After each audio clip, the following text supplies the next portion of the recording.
煙を吐きながら力強く走る勇ましい姿、汽笛の音などで多くの人を魅了する SL。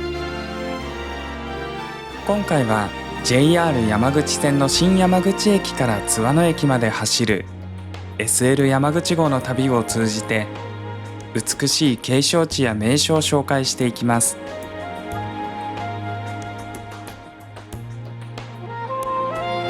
この SL の仕組みは、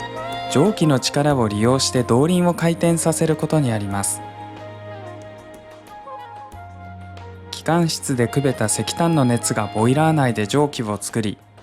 動輪前方にあるシリンダー内にその蒸気が送られることでピストンが左右に動きます。その運動が主連棒に伝わることで動輪の回転運動に変わります。西日本で唯一実動する SL 山口号は JR 山口線の新山口駅から津和野駅までの約 62.9km を走行します。その道のりは新山口駅を出ると湯量豊富な湯田温泉、山口県庁がある山口駅と過ぎて中国山地西部へ入っていきます。山間部では阿武川沿いに広がる国指定の名勝長門峡を横手に見ながら進み、その先の治福駅で一休みした後、かつて古徳佐湖と呼ばれた水の底だった大地を抜けていきます。そして最後は城下町時代の歴史や文化を今に残し、山陰の小京都と呼ばれる津和野駅へ到着します。それでは山口号の旅を通じて山口から津和野までを見ていきましょう。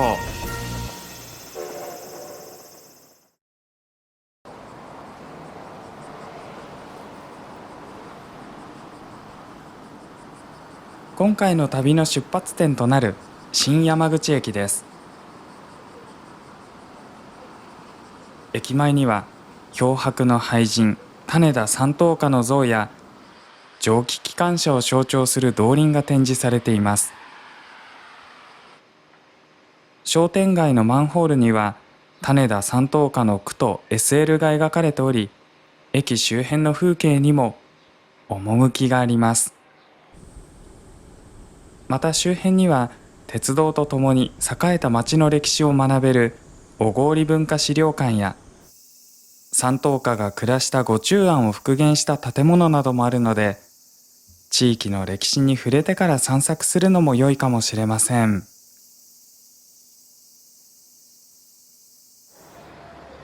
新山口駅からバスで行ける場所に山口の観光では見逃せない2つの名所、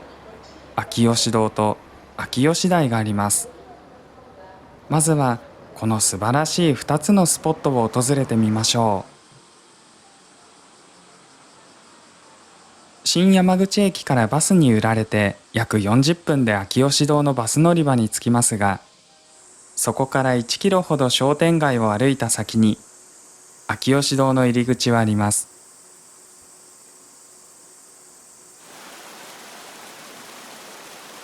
秋吉堂は日本最大級の規模を誇る鍾乳洞で、秋吉台国定公園の南側のふもと地下100メートルに広がっています。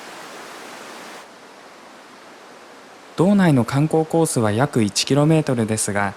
総延長は 11.2km を超え、国内で第2位の長さです。道内の温度は1年を通して一定の17度に保たれているため、夏は涼しく冬は暖かいという快適な環境で観光を楽しむことができます。鍾乳洞とは雨や地下水によって石灰岩がゆっくりと溶けてできた洞窟です。雨水が地下に染み込み、何十万年もの時間をかけて石灰岩を溶かし、少しずつ現在のような鍾乳洞を形作りました。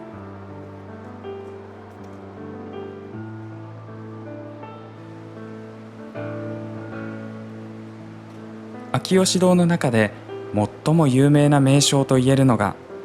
この百枚皿ではないでしょうか。この百枚皿は長い年月をかけて自然現象によって形成された石灰岩の構造物です。その昔、洞窟内には小石や土が堆積しており、その上に洞窟奥からゆっくりと水が流れてきました。この水は常に流れ続けるわけではなく、水たまりを形成し、その後乾燥するというサイクルが繰り返されます。水たまりには石灰質が含まれており、これが徐々に水たまりの端から蓄積していきます。この過程が長い年月にわたって繰り返されることで、水たまりの周囲に石灰質の壁が形成され、それが皿のような形になりました。こうして多数の石灰質の皿が連なり、美しい百枚皿が誕生したのです。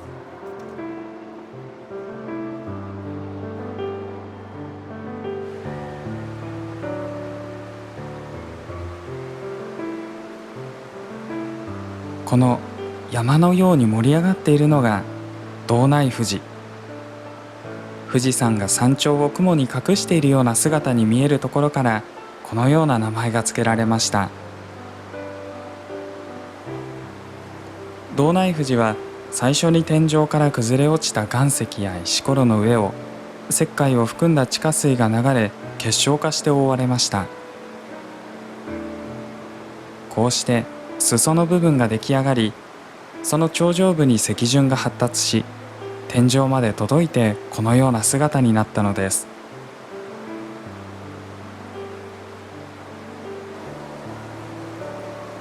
ここは千町田と言われる場所です。名前の由来は山頂部の田んぼを思わせるところからこの名がついたようです。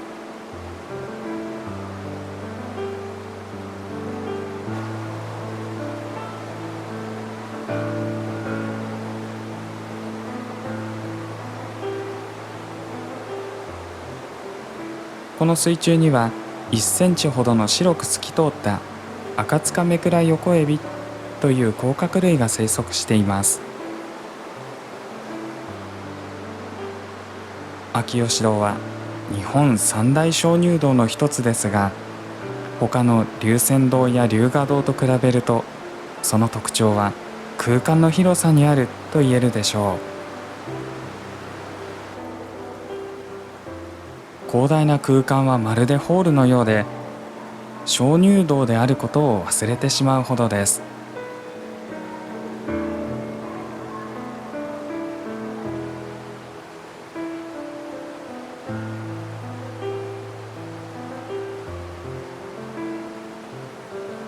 秋吉堂も他の鍾乳洞と同じく、まさに悠久の時をかけて作られた自然の芸術です。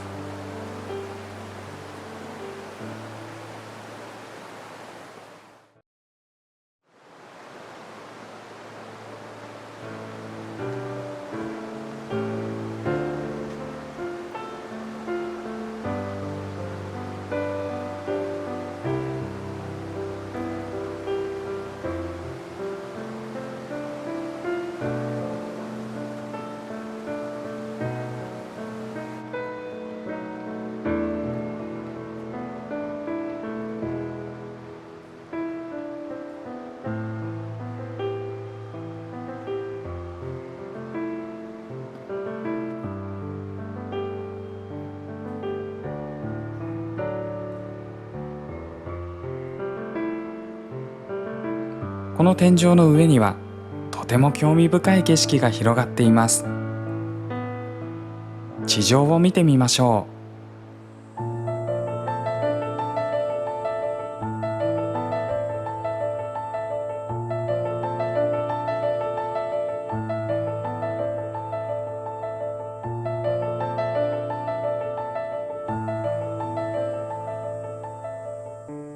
秋吉堂の上に広がる秋吉台も山口県を代表する観光地の一つで、まるで羊の群れのように見える岩がいくつも突き出ています。ここは日本最大の石灰岩でできたカルスト台地で、特別天然記念物にも指定されています。標高300メートルほどの緩やかな大地は、急な崖やその麓に広がる平野に囲まれています。この秋吉台の始まりは、南方の遠く暖かい海でした。そこにはサンゴ礁があり、サンゴや生物の死骸が長い時間をかけて石灰岩となり、さらにその上に新しいサンゴ礁ができていきました。このサイクルが繰り返され、約3億5000万年という長い年月をかけて、堆積物が海から山へと移動していきました。その厚さは500メートルから1000メートルにもなります。そこに雨水が流れ込むことで、長い時間をかけて石灰岩が溶け、現在のような地形が作り出されたのです。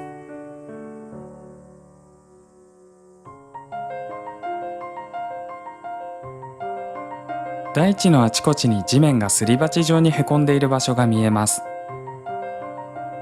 ドリーネと呼ばれるカルスト台地特有の景観です。カルスト地形はもともとサンゴ礁が化石化した石灰岩からできています。石灰岩は水による浸食が激しく、地表に陥没が起こることでドリーネが形成されます。具体的には、地表の水が石灰岩の割れ目から地下に染み込み、長い時間をかけて養殖作用が繰り返されることで、窪地や鍾乳洞が作られます。ドリーネは可愛らしく魅力的に見えますが、秋吉台を散策する際には十分に気をつけてください。落ちると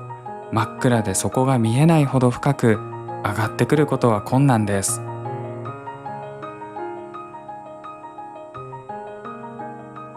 日本最大のカルスト台地であるこの異国的な景観は、まさに山口でしか見られないものです。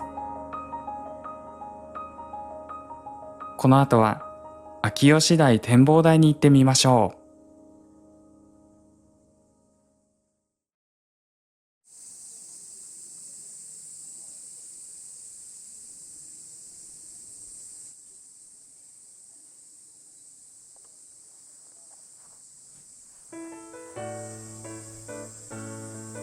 秋吉堂の途中にあるエレベーターを利用し、地上に出て徒歩10分程度でこの展望台に到着することができます。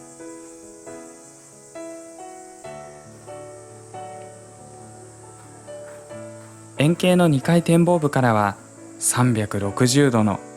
大パノラマを堪能できます。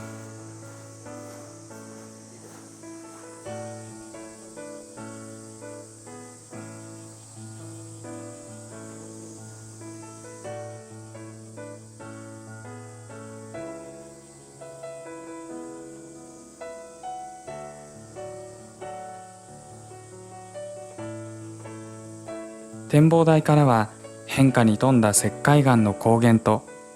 秋吉台の草原を一望でき、その独特の地質と自然の美しさに目を奪われます。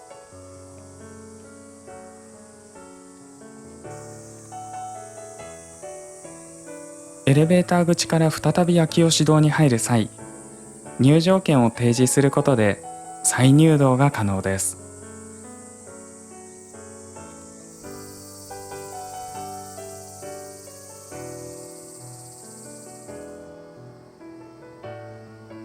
秋吉台展望台のそばにある秋吉台科学博物館では、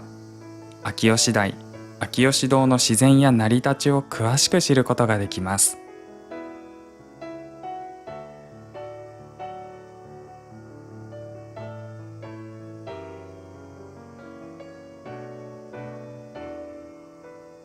秋吉堂に住む生物や秋吉台の地質や化石などが詳しく解説されています。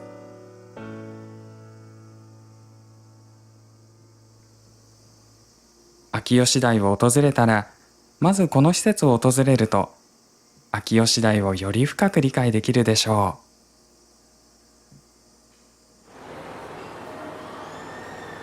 う。それでは、新山口駅を出発しましょう。新山口駅は、1900年に開業した小郡駅として、103年間親しまれてきましたが、2003年に名称変更されました。SL 山口号に合わせ、津和野までの停車駅には旧駅名表示板が設置されています。10時54分発、津和野行きの SL 山口号が入線してきます。D51 型蒸気機関車は1936年から1945年にかけて製造された大型の貨物用機関車です。戦中戦後の貨物輸送に対応するため1115両と日本最多の製造数を誇り、デゴイチの愛称で親しまれました。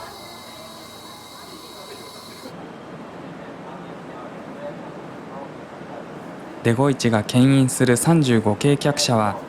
SL 全盛期の旧型客車を最新の機能で再現し、快適さとレトロ感を両立させています。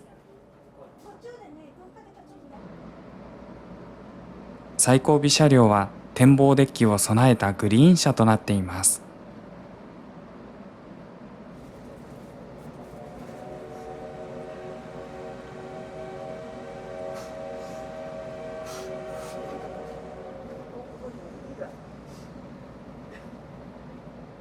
SL 山口号が新山口駅を出発しました。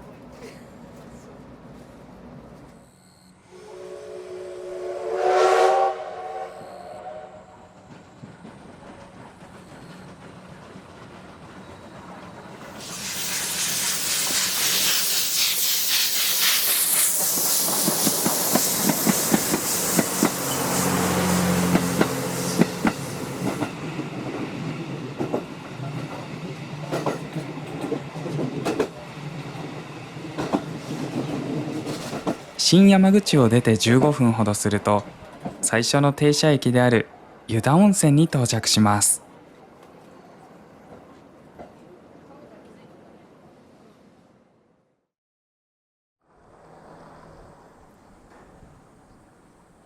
湯田温泉駅は豊富な湯量を誇る温泉地、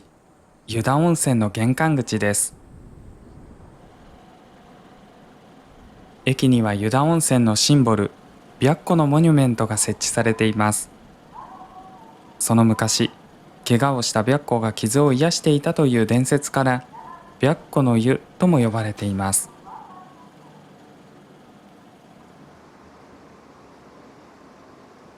山口の名湯と言われる湯田温泉は、1日2000トンも湧き出る天然温泉で、美肌の湯とも言われており、多くの人に親しまれています。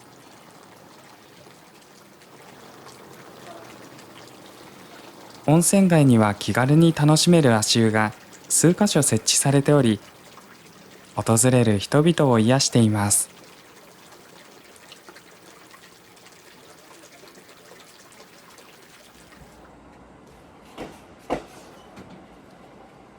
湯田温泉を出ると8分ほどで山口駅に停車します。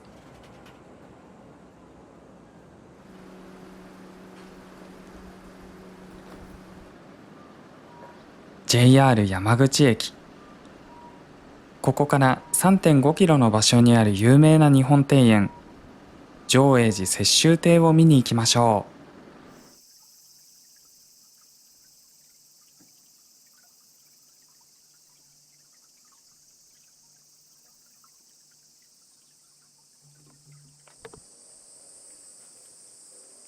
う。上永寺は約500年前に大内正弘が別邸として建てた寺院です。境内の北側には室町時代中期に大内正弘が画聖雪舟に命じて策定させたと伝わる日本庭園が残されています。水墨画家として広く知られる雪舟ですが、彼は水墨画だけでなく庭園作りにも優れ、手がけた庭園は主に西日本に点在しています。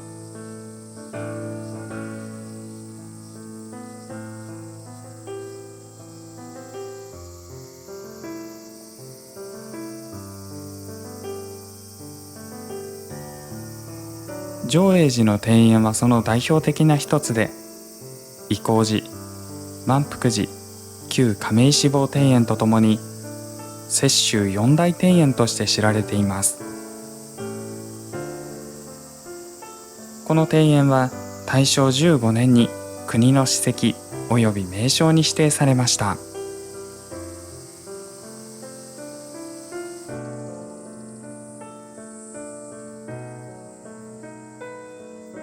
本堂の南側には昭和期の作庭家重森美玲によって作られた枯山水庭園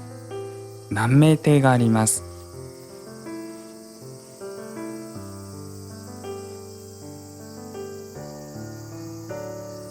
この庭園は雪舟が中国へ往復した海をイメージしたとされています。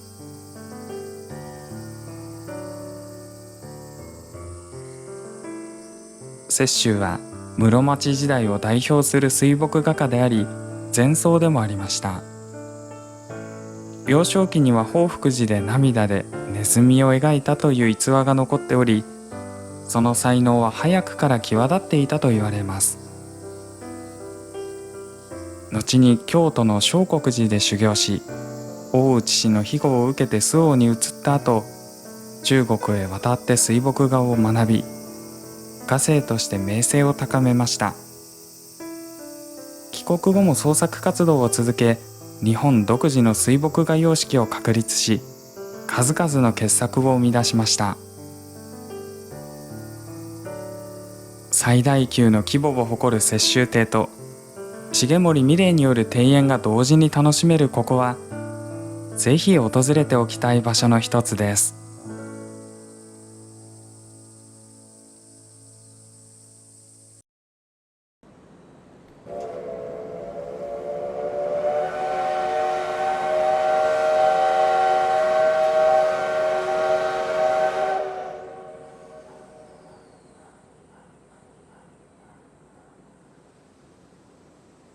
この辺りまでは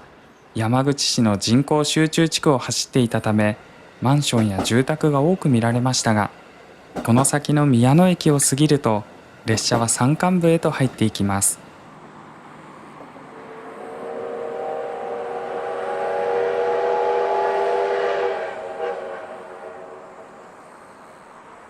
山口号のヘッドマークは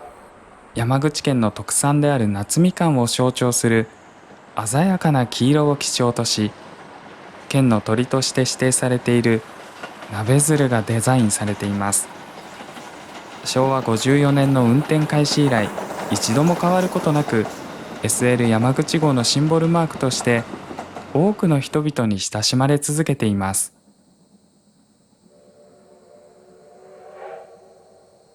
さて、山間部に入り、苦しい勾配が始まりました。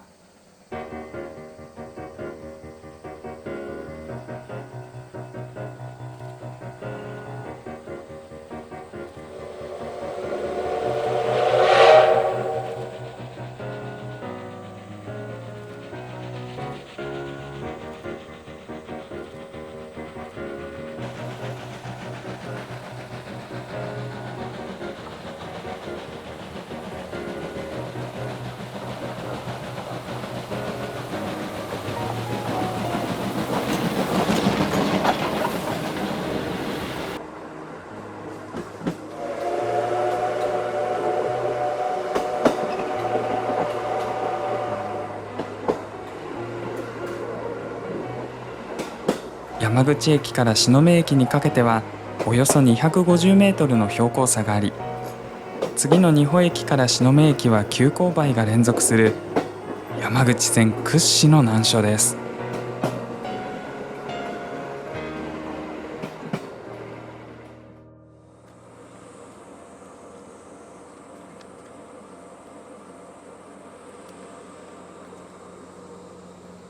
二保駅では次の急勾配に備えて石炭の整理や給水を行うため、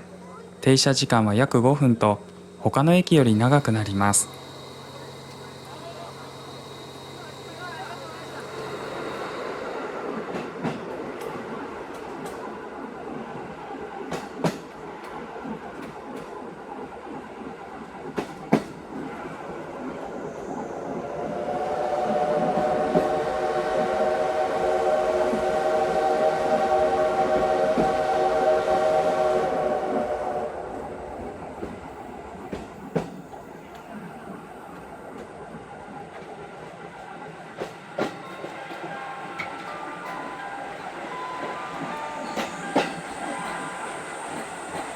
これから入りますトンネルは山口線で一番長い田代トンネルで、長さは1897メートルあります。大正6年に開通した当時は日本の指に入る長いトンネルだったと言われています。このトンネルを抜けますと上り勾配が終わりまして、列車は海抜300メートルの田園地帯を走ります。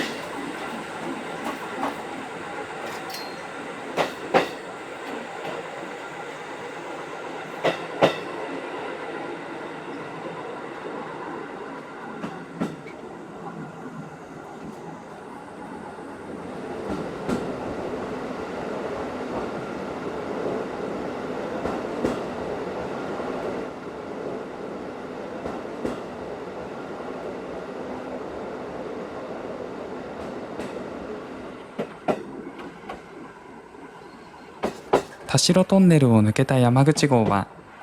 田園風景の中にある小さな駅、篠目駅に到着します。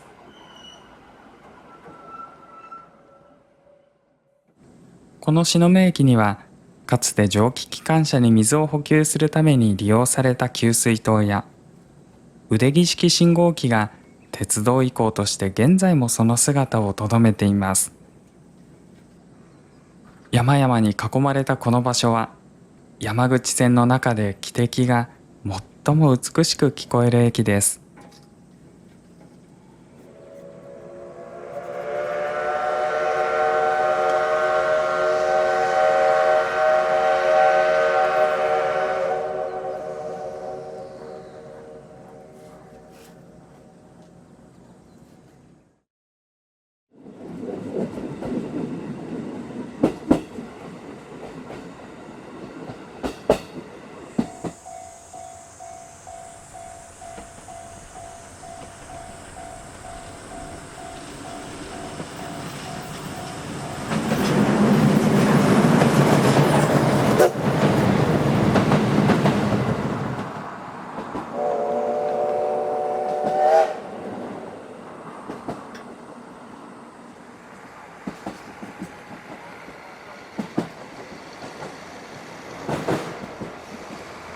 篠目川とともに7分走ると長門峡に到着します。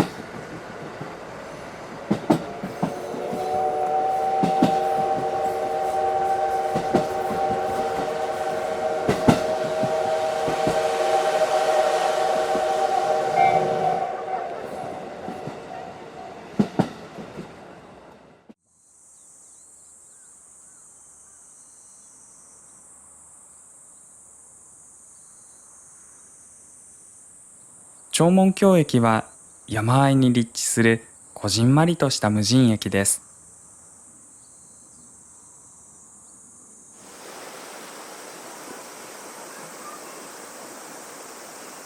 長門峡駅手前まで美しい篠目川が線路と並行して流れています。この篠目川は駅の前で阿武川と合流します。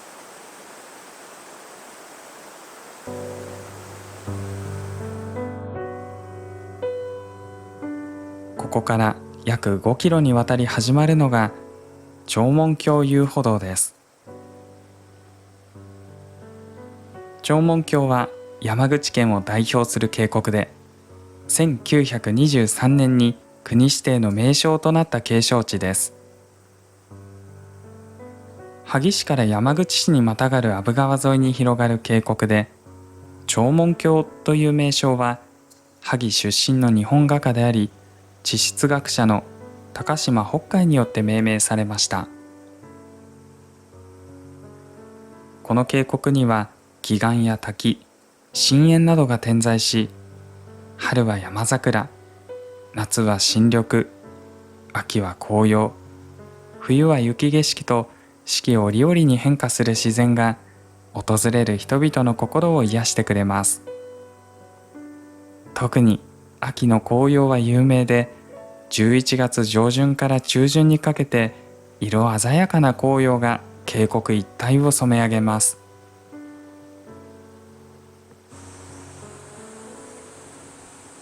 道の駅長門峡から龍宮淵へ約5キロの遊歩道があり、この遊歩道を通じて美しい渓谷をゆっくりと散策することができます。長門峡は1923年に国の名勝に指定され、1961年には山口県の県立自然公園一種に指定されました。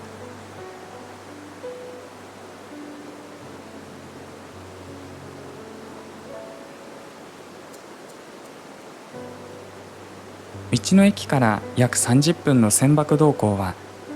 無数の岩が点在し、激流が水しぶきを上げながら流れる風景が見どころです。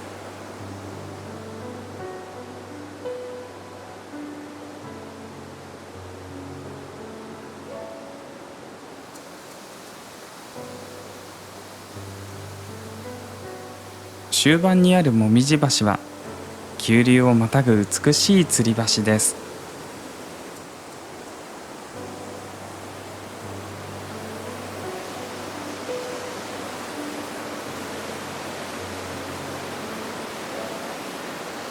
夏は緑がきれいですが、秋が深まると橋周辺は紅葉に包まれ、その鮮やかな色彩がさらに風景を引き立て、一段と美しい光景を作り出します。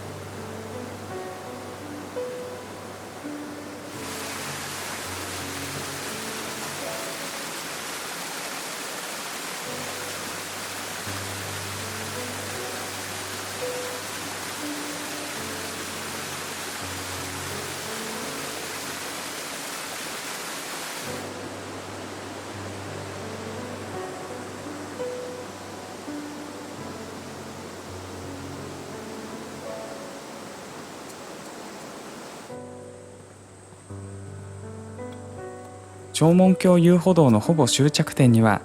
龍宮淵にそそり立つように建てられている龍宮茶屋があります。創業80年を超える歴史を持つカワウオ料理の専門店で、自然の中での散策の後に立ち寄るのに最適な場所です。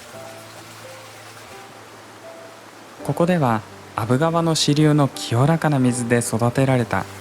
新鮮な鮎を提供しています。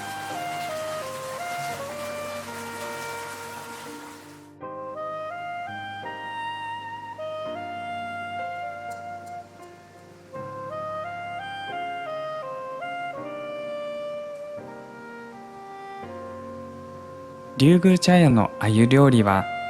その鮮度と風味で知られており、訪れる人々にとって忘れられない一品となっています。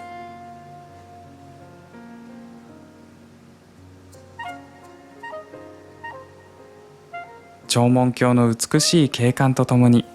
地元の味覚を存分に楽しむことができる場所です。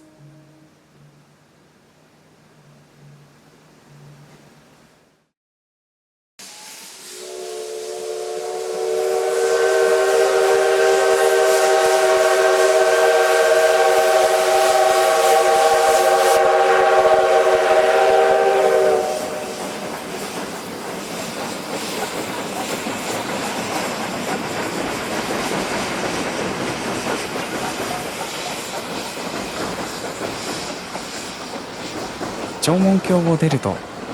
次の停車駅治福に向かって列車は走ります。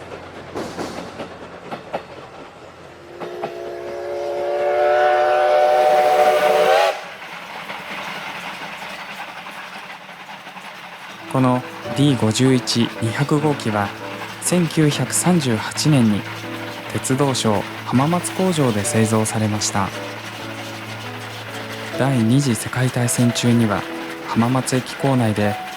連合軍の艦砲射撃を受け、ボイラーを中心に複数の砲弾が貫通しました。その戦争の傷跡を乗り越え、今もなお現代に生きる貴重な車両として、この D51-200 号機は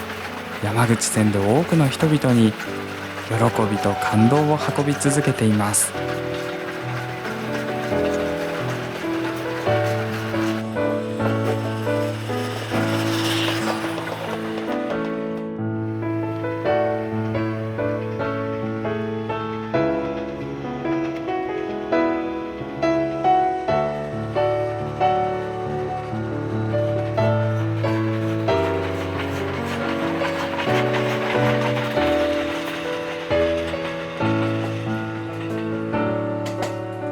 列車は間もなく治福駅に到着します。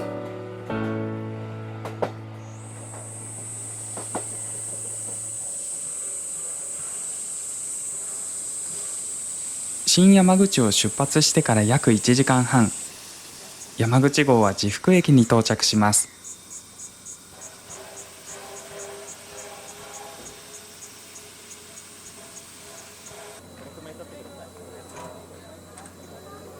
ここでは約14分の停車時間があるので、乗客はホームに降りて SL との記念撮影や車体を見学して楽しむことができます。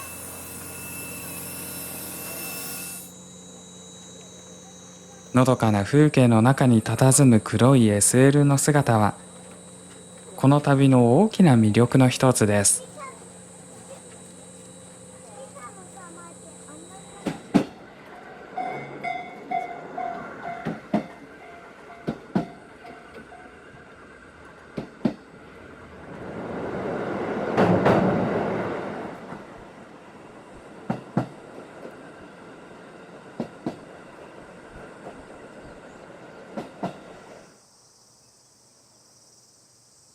鍋倉周辺に差し掛かると、リンゴの名産地である徳佐エリアに入ります。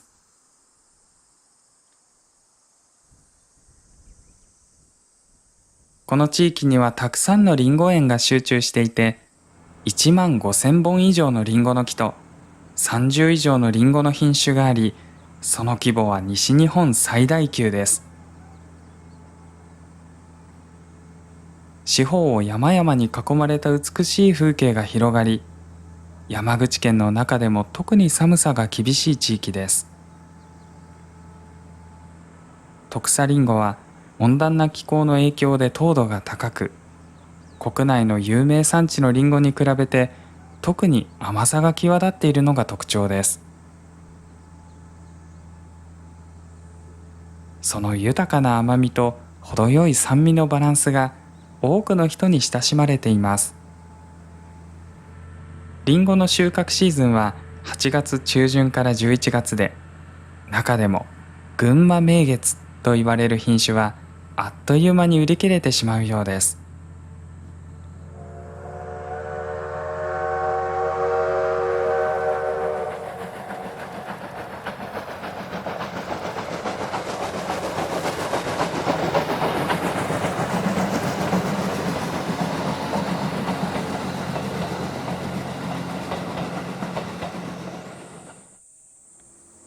山口号は広大な徳佐盆地北部に入っていきます。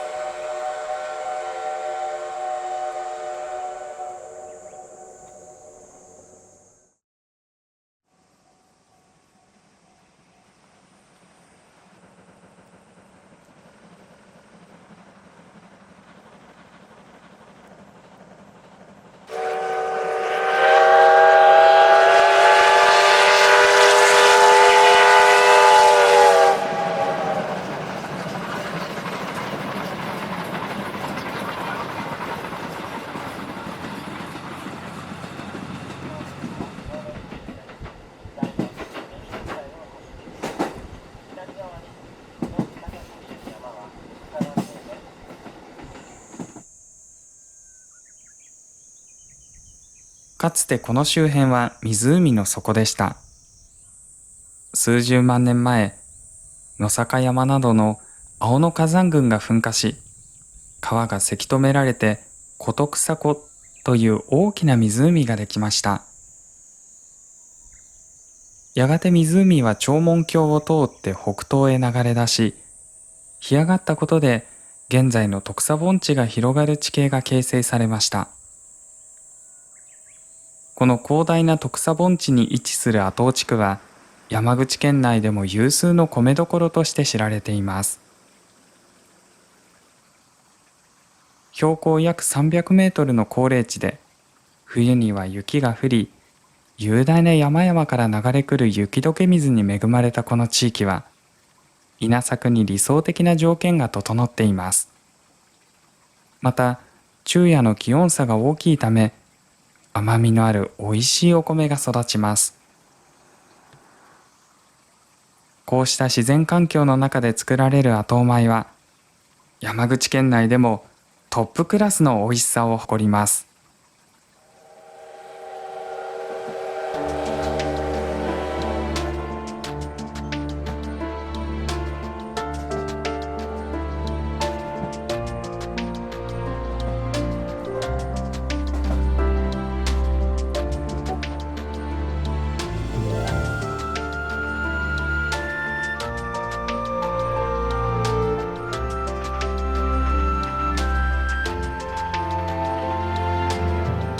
かつて湖だった徳佐の地、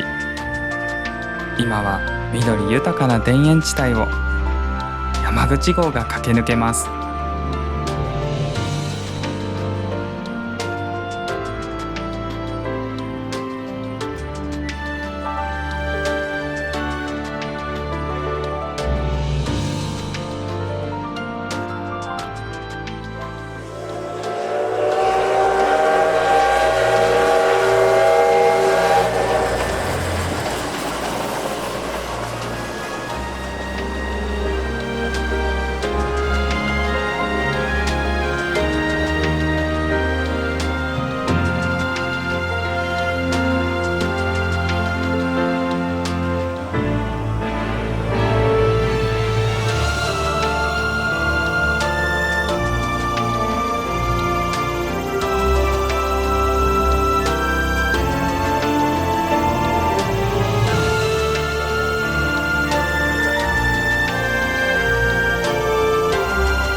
約2時間の山口号の旅の終点、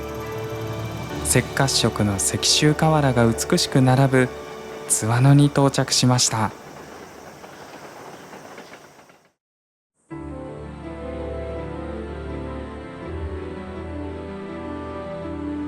津和野町は島根県の南西部、山口県との県境に位置し、山陰の小京都と称される美しい町です。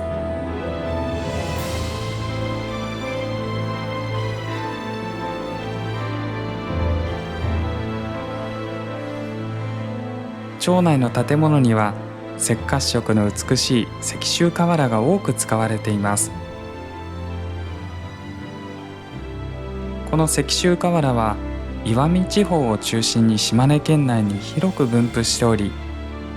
木町石を使用した釉薬により特有の赤褐色をしています。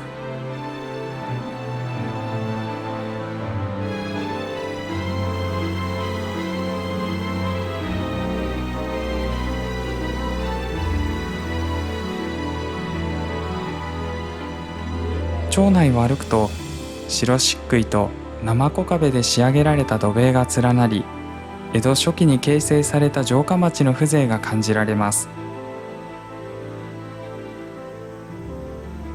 堀割には鯉が泳ぎ、石畳の通りやかつての藩校跡、家老の屋敷などが当時のまま保存されています。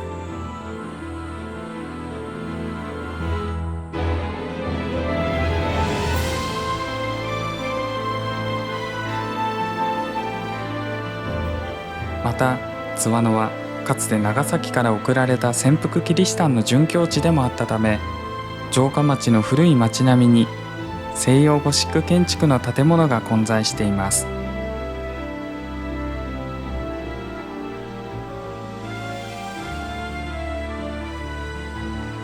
さらに教会から約500メートルのところには太鼓谷稲荷神社があり、和と西洋の文化が入り混じる独特の雰囲気が漂っています。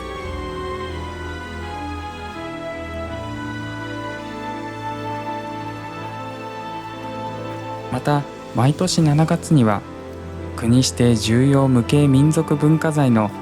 詐欺舞が披露されます。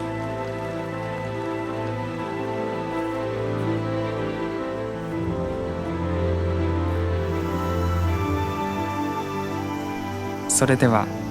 歴史と文化が交錯する魅力あふれる町津和野を詳しく見ていきましょ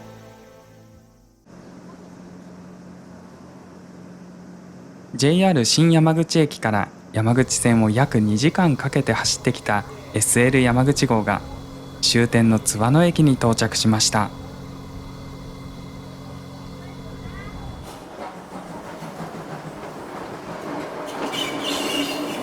到着後、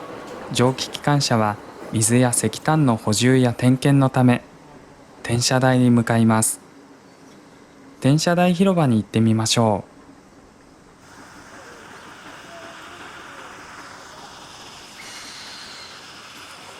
津和野駅から400メートルほど歩くと転車台広場があります。ここには SL 山口号を降りた乗客や沿線で撮影を終えたカメラマンたちが集まります。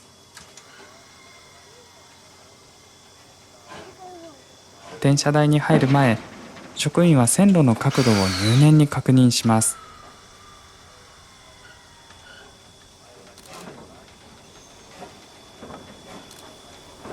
転車台の長さはデゴイチの車体に対してほぼ余裕がなく、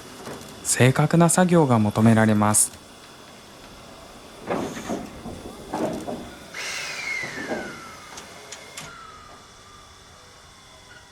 この大きな車体を高い精度で動かす作業者たちの職人技は転車台ならではの見どころと言えるでしょう。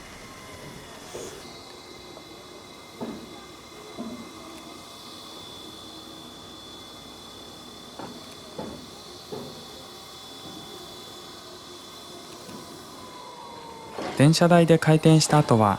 操車場に入ります。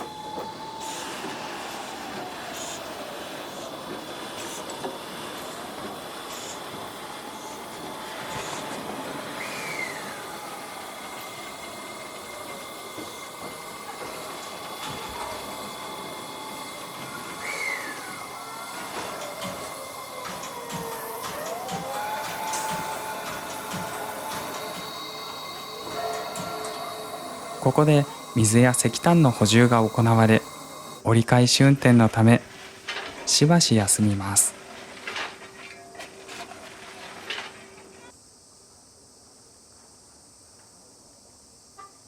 山口号に乗車していなくても SL の運転日に津和野に滞在しているなら、転車台で SL が向きを変える様子を見学するのも良いかもしれません。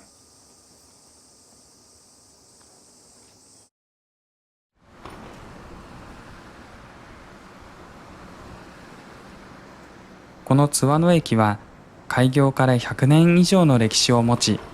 SL 山口号の終着駅でもあります。津和野の玄関口として長い間親しまれてきました。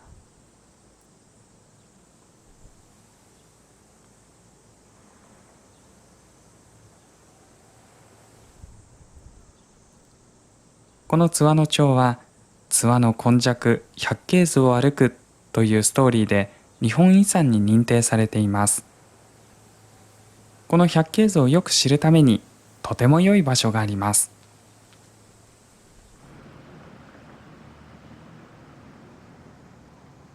津和野駅から徒歩5分の場所にある津和野町日本遺産センター。ここは文化庁により認定された津和野根弱百景図を歩くのストーリーを解説するガイダンスセンターです。1階では津和野百景図が詳しく解説され、2階では白鷺に扮した舞手が優雅な舞を披露する鷺舞の衣装などが展示されています。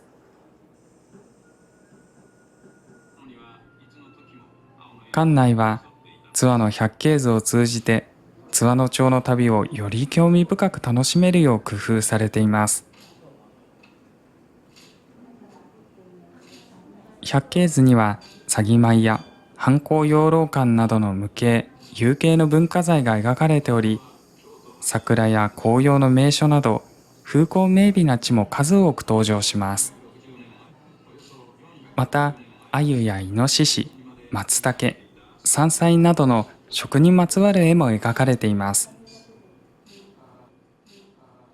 百景図に描かれている当時の津和野の様子は写真を用いて分かりやすく解説されています。幕末に描かれた百景図を頼りに当時の人々も見たであろう風景を求めて街を歩くのも面白いかもしれません。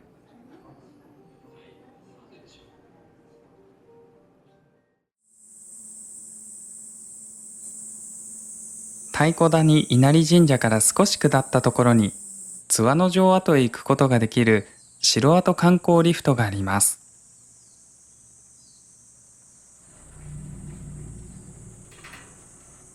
津和野城跡へは徒歩でも登れますが、かつての城塞としての険しさを感じる急勾配が続き、大人でも登るのに約40分かかります。一方、このリフトを使えば約5分で楽に上がることができます。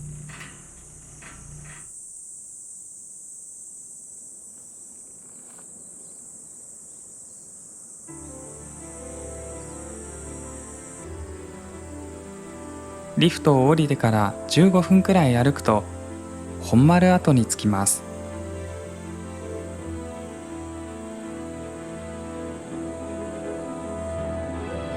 ここからは石州河原で彩られた城下町と城跡から城下町を挟んで見える青野山の絶景を楽しめます。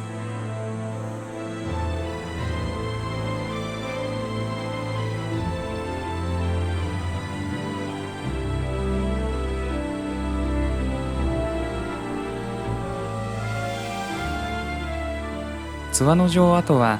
国指定史跡であり、戦国時代に104日間もの籠城に耐えた難攻不落の山城です。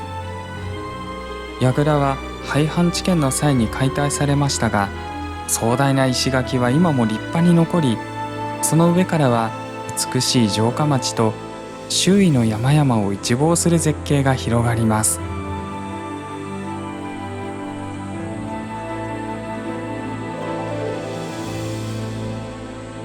津和野の歴史と自然を感じることができる貴重な遺構です。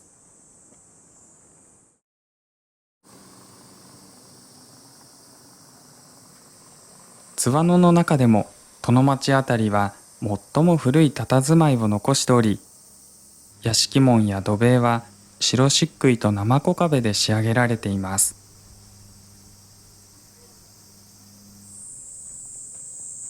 両側に奥まで続く美しい生子壁、石州瓦の屋根、堀割には優雅に泳ぐ錦鯉、これらはとても津和野らしい風景と言えるでしょう。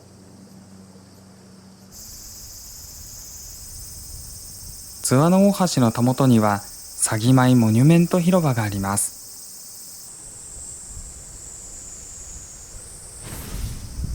今にも動き出しそうなほど見事なモニュメントです。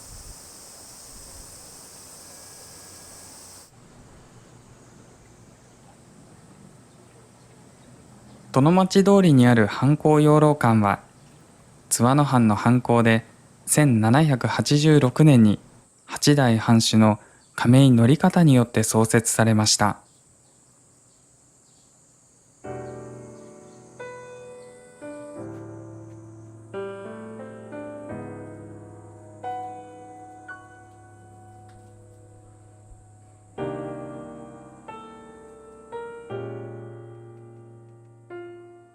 ここでは後に文豪となる森鴎外をはじめ、多くの優れた人物が学んでいます。藩校でははじめに儒学を中心に漢学、医学、礼学、数学、兵学などが教えられました。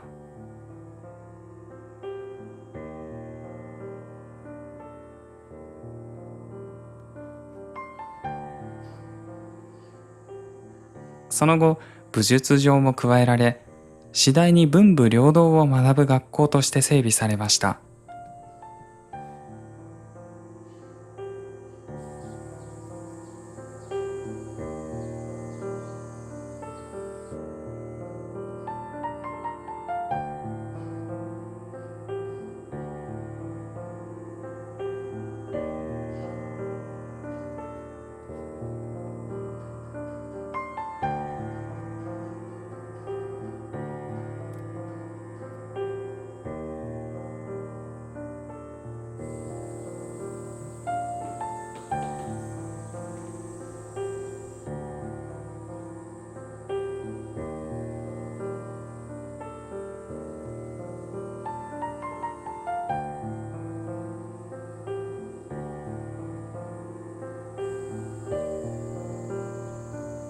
現在は剣術教場、槍術教場、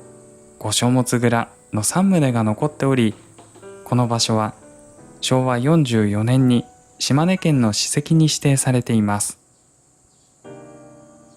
津和野を訪ねた時は、殿町通りを歩いてこの藩校養老館に立ち寄り、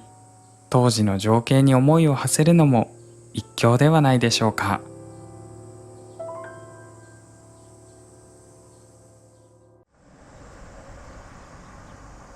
藩校養老館から約1キロ。幼少期、藩校養老館で学んだ日本を代表する文豪、森鴎外が過ごした家があります。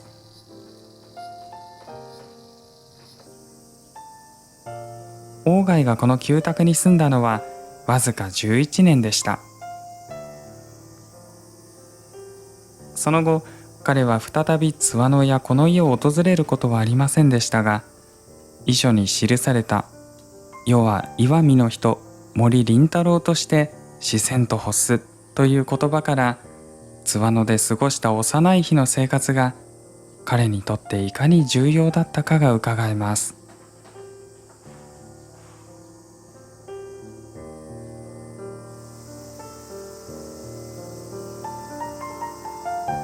そばを流れる津和野川の流れは、幼い鴎外の目にも映っていたことでしょう。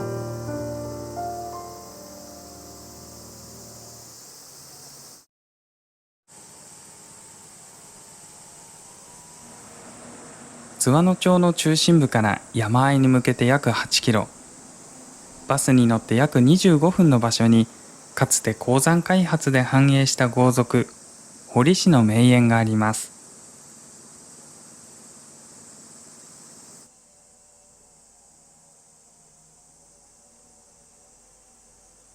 堀氏は鎌倉時代に津和野に移住し、戦国時代には鉱山開発で繁栄した一族です。江戸時代には石見銀山領の銅山経営でさらに力をつけ、幕末には地域の有力者として重要な役割を果たしました。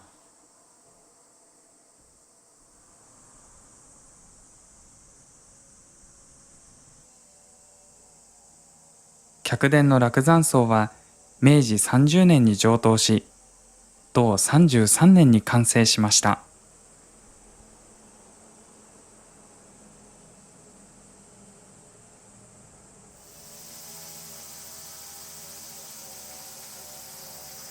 落山荘庭園は背後の岩山を背景に、その一部を削って作られた滝や平場が特徴で、池とその周囲をめぐる地泉回遊式庭園です。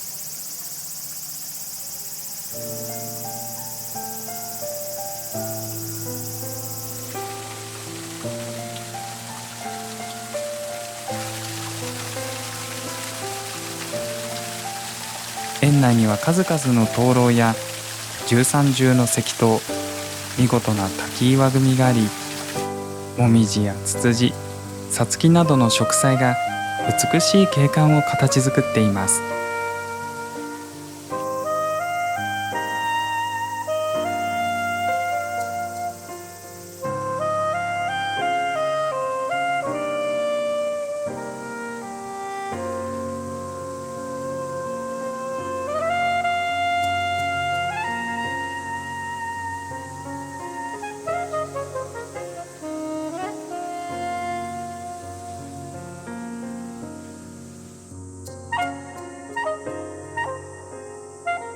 堀庭園では山の風景を堪能したので、次は津和野の町を流れる川に注目してみましょ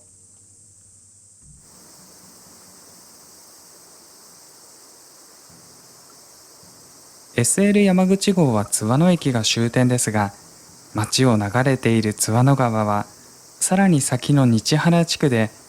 本流の高津川と合流します。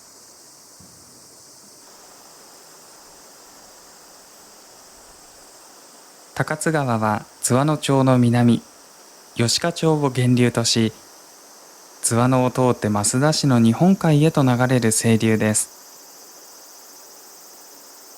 支流を含めた全流域においてダムが一つもない日本で唯一の一級河川として知られています。規模の大きい河川でありながら、上中流域には大きな人口密集地がないため、その清流は日本有数です。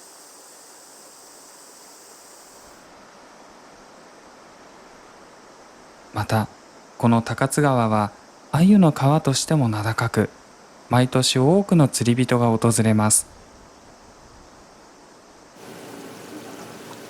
鮎は古くからの夏の味覚として愛されており、秋に卵が孵化すると川の流れに乗って海へ下り、成長後春に再び川へ遡上します。川に戻った鮎は川の岩に生える苔を主食として成長するため、川の水質がそのまま鮎の味わいに影響を与えます。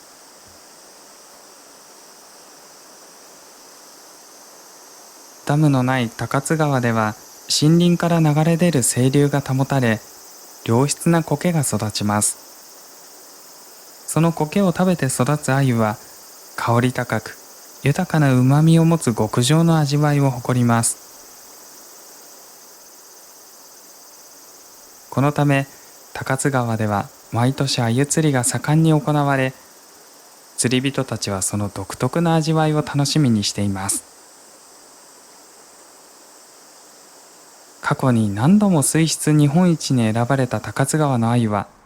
まさに川の環境を映す魚としてその美味しさが際立っています。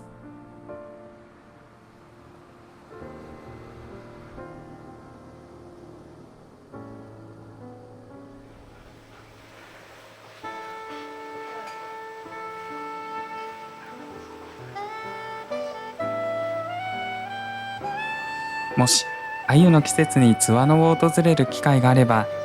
ぜひ一度高津川の鮎をお試しください。日本でも指折りの水質で育つ鮎の味はまさに別格です。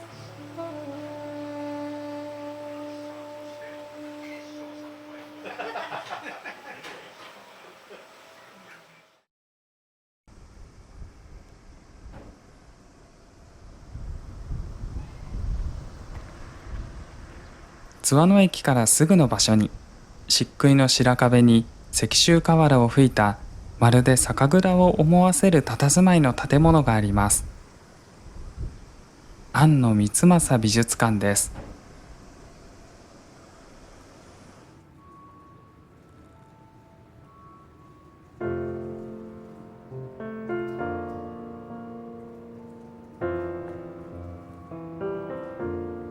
心地よい空間に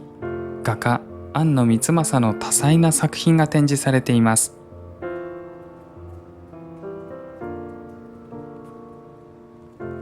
ロビー壁面は庵野氏デザインによる不思議な魔法陣のタイルで装飾されています。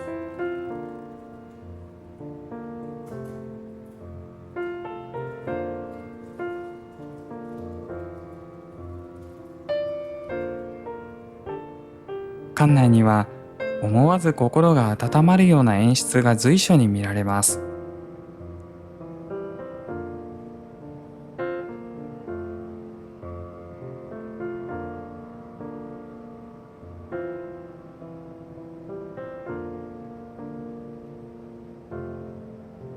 昭和初期の木造教室が再現され、小さな机と椅子が整然と並ぶ懐かしい空間が広がっています。この温かみのある教室は、今の大人たちが子供時代に抱いた空想や思い出を呼び起こしてくれる場所です。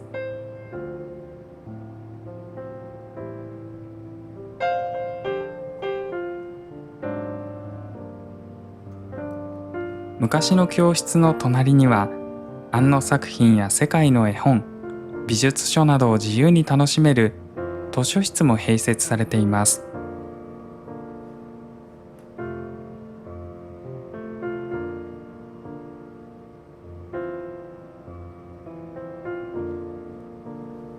庵野先生の作品には、ユーモアと不思議が織り交ぜられ、美しく繊細に描かれた世界が広がっています。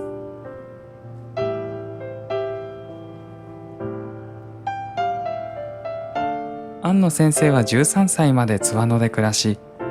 その後もふるさとへの愛情を忘れず、帰郷のたびにスケッチを描かれていたそうです。幼少期の遊びの中にさまざまな発想が詰まっていると語った先生の創作の原点は、この津和野で過ごした小学校時代だったのかもしれません。庵野光政美術館は、津和野を訪れる際にぜひ立ち寄りたい場所の一つです。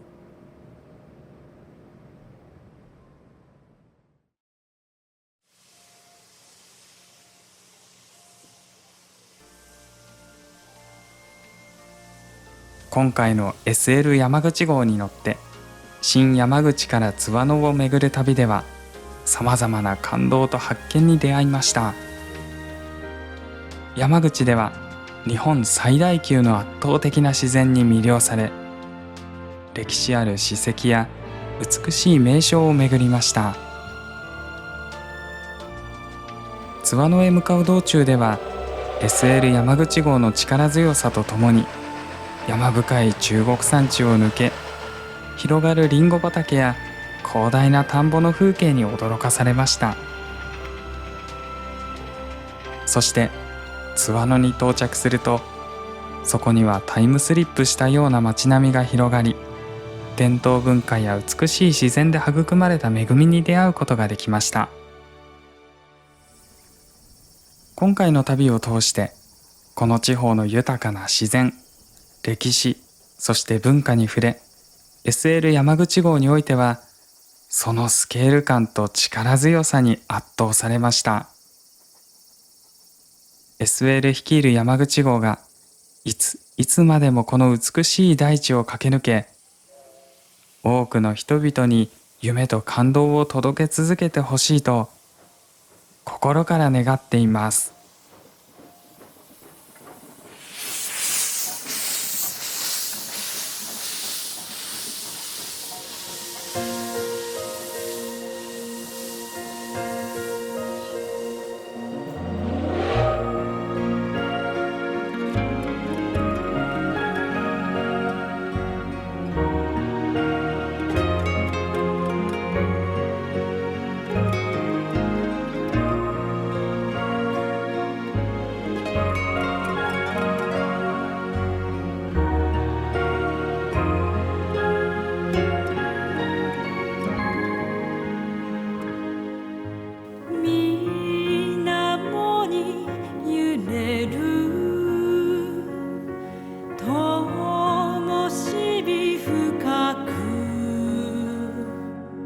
春